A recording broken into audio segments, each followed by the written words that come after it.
Hi മക്കൾസ്, അറക്കലാണ്. നമുക്ക് ഇന്നൊരു ചെറിയൊരു കുഞ്ഞു ടോപ്പിക് വളരെ വേഗത്തിൽ പഠിക്കാം. ടോപ്പിക് ഇതാണ്: pest control and integrated pest management. Pest control, പെസ്റ്റുകൾ, കീടങ്ങൾ. നമുക്ക് എല്ലാവർക്കും അറിയുന്ന ഒരു സാധനമാണ് പെസ്റ്റ് അല്ലെങ്കിൽ കീടങ്ങൾ. നമ്മളെ കൂട്ടത്തിൽ ഉണ്ടാവും കുറെ കീടങ്ങൾ അല്ലെങ്കിൽ പെസ്റ്റുകൾ. ഇത് നമ്മൾ ചർച്ച ചെയ്യുന്നത് നമ്മൾ കൃഷി ചെയ്യുമ്പോൾ, അഗ്രികൾച്ചർ, ഫാമിംഗ്, നമ്മൾ എന്തെങ്കിലുമൊക്കെ ഒരു സാധനം നട്ടു നനച്ച് വളർത്തുമ്പോൾ സ്വാഭാവികമായിട്ടും അങ്ങോട്ടേക്ക് ആര് വരും? പെസ്റ്റുകൾ വരും, കീടങ്ങൾ വരും. അപ്പൊ ആ കീടങ്ങളെ തുരത്താൻ കുറച്ച് മാർഗ്ഗങ്ങളുണ്ട്. നമ്മൾ 7ാം ക്ലാസ്സിൽ പഠിച്ചിട്ടുണ്ട്. ബയോളജിക്കൽ കൺട്രോൾ, മെക്കാനിക്കൽ കൺട്രോൾ, പിന്നെ പെസ്റ്റിസൈഡ്സ്, കീടനാശിനിയൊക്കെ തളിക്കുക എന്നുള്ളത് ഒക്കെ നമ്മൾ അവിടെ പഠിച്ചിട്ടുണ്ട്. നമുക്കിവിടെ അതൊന്നുമല്ല പഠിക്കാനുള്ളത്. നമുക്കിവിടെ കുറച്ച് കീടങ്ങളുടെ പേര്, 2-3 കീടങ്ങളുടെ പേരും, പിന്നെ അതുപോലെ തന്നെ ഇന്റഗ്രേറ്റഡ് പെസ്റ്റ് മാനേജ്മെന്റ് എന്താണെന്നുള്ളതും ജസ്റ്റ് ഒന്ന് മെൻഷൻ ചെയ്യാം. അപ്പൊ ആദ്യം കുറച്ച് കീടങ്ങളുടെ പേര്. ഓക്കെ, ഒന്നാമത്തെ കീടത്തിന്റെ പേരാണ് പോഡ് ബോറർ. എന്താണ് പേര്? Pod borer. നല്ല പേര്, ഒരു ബോറൻ പേരില്ലേ? പോഡ് ബോറർ അഥവാ കായതുരപ്പൻ എന്ന് പറയും. തൊരപ്പൻ. പോഡ് ബോറർ അഥവാ കായതുരപ്പൻ. ഇത് ആരെയാണ് അറ്റാക്ക് ചെയ്യാന്ന് ചോദിച്ചാൽ പയർ ചെടിനെയാണ് അറ്റാക്ക് ചെയ്യുക. പയർ ചെടി, ലഗ്യൂം. ഓക്കെ, പിന്നെ രണ്ടാമത്താണ് സ്റ്റെം ബോറർ. 2 ബോററാണ്, ഒന്ന് pod borer, 2 stem borer. Pod borer എന്ന് പറഞ്ഞാൽ കായതുരപ്പൻ. അപ്പൊ സ്റ്റെം ബോറർ എന്തായിരിക്കും? സ്റ്റെം മീൻസ് തണ്ട്, അപ്പൊ തണ്ടുതുരപ്പൻ. നല്ല പേര്.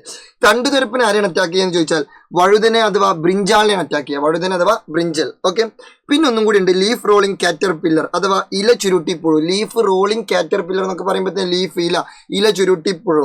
അത് ആരെ അറ്റാക്ക് ചെയ്യാന്ന് ചോദിച്ചാൽ ഒക്ര അഥവാ വെണ്ടനെയാണ് അറ്റാക്ക് ചെയ്യുക. ഒക്ര അഥവാ വെണ്ട. അപ്പൊ മൂന്ന് ടൈപ്പ് കീടങ്ങളാണ് നമ്മൾ മെൻഷൻ ചെയ്തത്. ഒന്ന് pod borer, 2 stem borer, 3 leaf rolling caterpillar, കായതുരപ്പൻ, അതുപോലെ തന്നെ തണ്ടുതുരപ്പൻ, പിന്നെ ഇല ചുരുട്ടിപ്പുഴു, വെണ്ടയെ അറ്റാക്ക് ചെയ്യുന്ന ഇല ചുരുട്ടിപ്പുഴു. ഓക്കെ, 3 ആൾക്കാരുടെ പേരും ജസ്റ്റ് ഒന്ന് മനസ്സിലാക്കിയെന്ന് വിചാരിക്കുന്നു. ഇനി അങ്ങനെയെങ്കിൽ ഇന്റഗ്രേറ്റഡ് പെസ്റ്റ് മാനേജ്മെന്റ് എന്താണെന്നുള്ളതാണ് ഇനി നമ്മൾ പറയാൻ പോകുന്നത്, അഥവാ സംയോജിത കീട നിയന്ത്രണം. ഇത് സംഭവം ഇത്രേ ഉള്ളൂ. നമ്മൾ കീടങ്ങളെ, പെസ്റ്റുകളെ കൺട്രോൾ ചെയ്യാൻ നമ്മുടെ അടുത്ത് ഇഷ്ടംപോലെ മെത്തേഡുകളുണ്ട്. ബയോളജിക്കൽ കൺട്രോൾ ഉണ്ട്, മെക്കാനിക്കൽ കൺട്രോൾ ഉണ്ട്, പെസ്റ്റിസൈഡ്സ് ഒക്കെ ഉണ്ട്. അങ്ങനെ കുറെ മെത്തേഡുകളുണ്ട്. എന്നാൽ അതൊന്നുമല്ല integrated pest management. Integrated pest management എന്ന് പറഞ്ഞാൽ ഇതിന്റെ ഒക്കെ ഒരു മൊത്തത്തിലുള്ള ഒരു ഇന്റഗ്രേഷൻ ആണ്. ബയോളജിക്കൽ ആണോ ചോദിച്ചാലാണ്, പിന്നെ അതേപോലെ കെമിക്കൽ ആണെന്ന് ചോദിച്ചാൽ കെമിക്കലാണ്, പിന്നെ അതുപോലെ മെക്കാനിക്കൽ ആണെന്ന് ചോദിച്ചാൽ അതാണ്. ഒക്കെ എല്ലാം കൂടി മിക്സ് ചെയ്തിട്ടുള്ള ഒരു പരിപാടിയാണ്. ഇതിന്റെ ലക്ഷ്യം, ഇവിടുന്ന് 2 ചോദ്യം വരിക. ഒന്ന്, എന്താണ് ഇന്റഗ്രേറ്റഡ് പെസ്റ്റ് മാനേജ്മെന്റ്, അല്ലെങ്കിൽ എന്താണ് അത് എയിം ചെയ്യുന്നത്, എന്താണ് ഇന്റഗ്രേറ്റഡ് പെസ്റ്റ് മാനേജ്മെന്റ് കൊണ്ട് ഉദ്ദേശിക്കുന്നത് എന്നുള്ളതാണ് ഒന്നാമത്തെ ചോദ്യം. രണ്ടാമത്തെ ചോദ്യം, ഇത് എങ്ങനെയാണ് നടപ്പിലാക്കുക എന്നുള്ളതാണ്. അപ്പൊ എന്താണ് ഇതിന്റെ അൾട്ടിമേറ്റ് ലക്ഷ്യം എന്താണെന്ന് ചോദിച്ചാൽ, the need of farmers is not to kill all pests. എല്ലാ പെസ്റ്റിനെയും കൊല്ലുക എന്നുള്ളതല്ല ഇതിന്റെ ഉദ്ദേശം. അപ്പൊ പെസ്റ്റുകളെ കൊല്ലാനല്ല വേണ്ടത്. ആണ് പെസ്റ്റുകളെ നമ്മൾ ഒഴിവാക്കണം. പക്ഷെ നമ്മൾ എല്ലാ പെസ്റ്റുകളെയും കൊന്നു കഴിഞ്ഞാൽ സ്വാഭാവികമായിട്ടും അവര് പാവങ്ങളല്ലേ, അവരും ജീവികളല്ലേ, അവർക്കും ജീവിക്കണ്ടേ എന്നുള്ളൊരു സാധനം ഉണ്ടല്ലോ. അപ്പൊ നമ്മൾ എന്ത് ചെയ്യുന്നു? എല്ലാ പെസ്റ്റുകളെയും കൊല്ലുക എന്നുള്ളതല്ല, അതിന് പകരം നമ്മൾ എന്ത് ചെയ്യുന്നു അറിയോ? But control their multiplication without any harm to the crops. നമ്മൾ ആ ചെടികൾക്കൊന്നും ഒരു പ്രശ്നമൊന്നും ഇല്ലാതെ അതിന്റെ മൾട്ടിപ്ലിക്കേഷൻ റേറ്റ്, ഏതിന്റെ? ഈ കീടങ്ങളുടെ മൾട്ടിപ്ലിക്കേഷൻ റേറ്റ് കുറക്കുക. അതായത് കീടങ്ങളെ മൊത്തത്തിൽ കൊല്ലണീന് പകരം എന്ത് ചെയ്യുന്നു? അവരുടെ മൾട്ടിപ്ലിക്കേഷൻ റേറ്റ്, അവരുടെ പെരുകൽ നിരക്ക്, അല്ലെങ്കിൽ അവരിങ്ങനെ അടുത്ത ജനറേഷന് പ്രൊഡ്യൂസ് ചെയ്യുന്ന ആ പരിപാടി ഉണ്ടല്ലോ, അത് കുറയ്ക്കുക. അത് കുറച്ച് കഴിഞ്ഞാൽ ഓട്ടോമാറ്റിക്കലി എന്ത് ചെയ്യും? അവരുടെ എണ്ണം കുറയും. അപ്പൊ പിന്നെ നമ്മളെ ഫീൽഡിലേക്ക്, നമ്മളൊരു കൃഷി ചെയ്യുന്ന സ്ഥലത്തേക്കുള്ള ആ ഒരു പെസ്റ്റുകളുടെ എണ്ണം എന്ത് ചെയ്യും? സ്വാഭാവികമായിട്ടും ഓട്ടോമാറ്റിക്കലി കുറയും. അതായത് ഇപ്പോൾ ഒരു ഉദാഹരണം പറയുകയാണെന്നുണ്ടെങ്കിൽ, ഇപ്പോൾ ജനസംഖ്യ വികസനത്തിനൊരു പ്രശ്നമാണല്ലോ. നമ്മുടെ നാട്ടിലൊക്കെ ജനസംഖ്യ ഭയങ്കര കൂടുതലാണ്. അപ്പോൾ സ്വാഭാവികമായിട്ടും അത് വികസനത്തിന് ഒരു തടസ്സമാണെന്നൊക്കെ, നമ്മുടെ ഡെവലപ്മെന്റിന് ഒരു തടസ്സമാണെന്നൊക്കെ നമ്മൾ എപ്പോഴും പറയാറുണ്ട്. അപ്പോൾ അതിനിപ്പോൾ എന്താ സൊല്യൂഷൻ? നമ്മുടെ നാട്ടിലുള്ള എല്ലാവരും വെടിച്ചു കൊല്ലേ.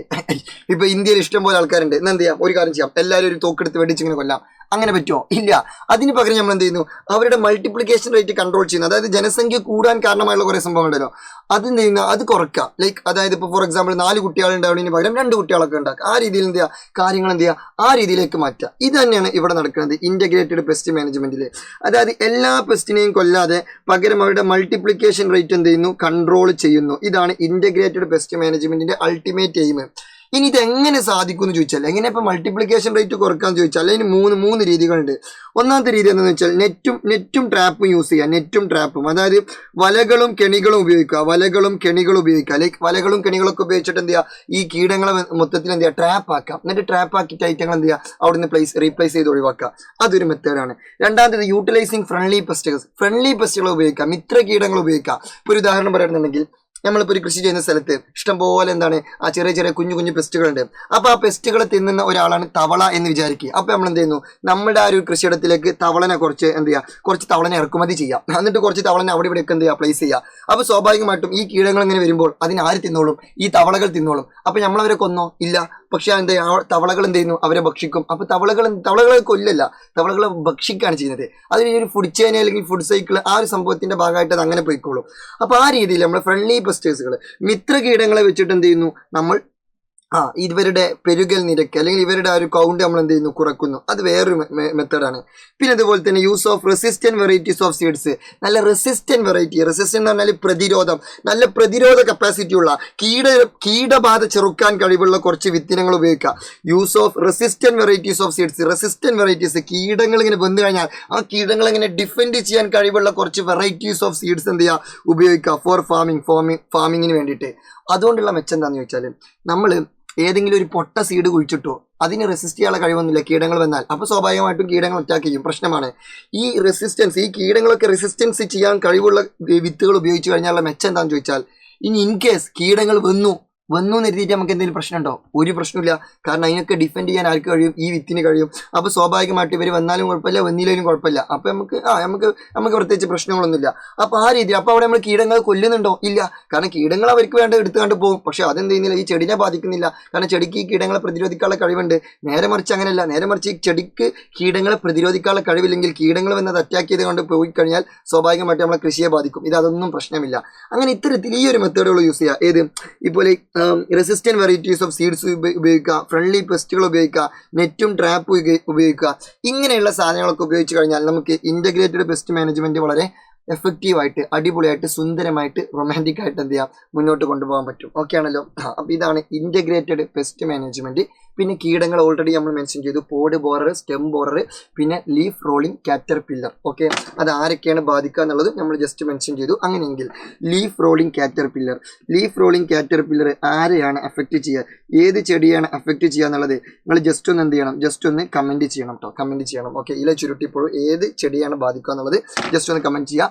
വീണ്ടും കാണാം. ഇനി നിങ്ങളുടെ സ്വന്തം മറക്കൽ. പിന്നെ നിങ്ങൾ ഇനി നമ്മളെ യോദ്ധാ ബാച്ചിൽ ജോയിൻ ചെയ്യാൻ ആരെങ്കിലും ബാക്കിയുണ്ടെന്നുണ്ടെങ്കിൽ എന്ത് ചെയ്യുക, വളരെ വേഗത്തിൽ താഴെ നമ്പറിൽ കോൺടാക്ട് ചെയ്തിട്ട് പെട്ടെന്ന് എന്ത് ചെയ്യുക, ജോയിൻ ചെയ്യാൻ. നമുക്ക് സൂപ്പറായിട്ട് പഠിക്കാം. യോദ്ധാ ബാച്ചിൽ നമ്മൾ ഫസ്റ്റ് ചാപ്റ്റർ ഓൾറെഡി കംപ്ലീറ്റ് ആക്കി. നമ്മളിപ്പോൾ സെക്കൻഡ് ചാപ്റ്ററിലേക്ക് എൻ്റർ ചെയ്തിട്ടുണ്ട്. അപ്പോൾ നിങ്ങൾ പിന്നിലാണ് ജോയിൻ ചെയ്യാത്തവർ. മറ്റവരൊക്കെ എന്താണ് ഒരുപാട് ദൂരം മുന്നോട്ട് പോയിട്ടുണ്ട്. അപ്പോൾ നിങ്ങളും എന്ത് ചെയ്യണം, അവരുടെ ഒപ്പം ഓടി എത്തണമെങ്കിൽ നിങ്ങൾ വളരെ വേഗത്തിൽ എന്ത് ചെയ്യണം, അഡ്മിഷൻ എടുക്കണം. So see you soon. വീണ്ടും കാണാം. ഇത് നിങ്ങളുടെ സ്വന്തം അറക്കൽ.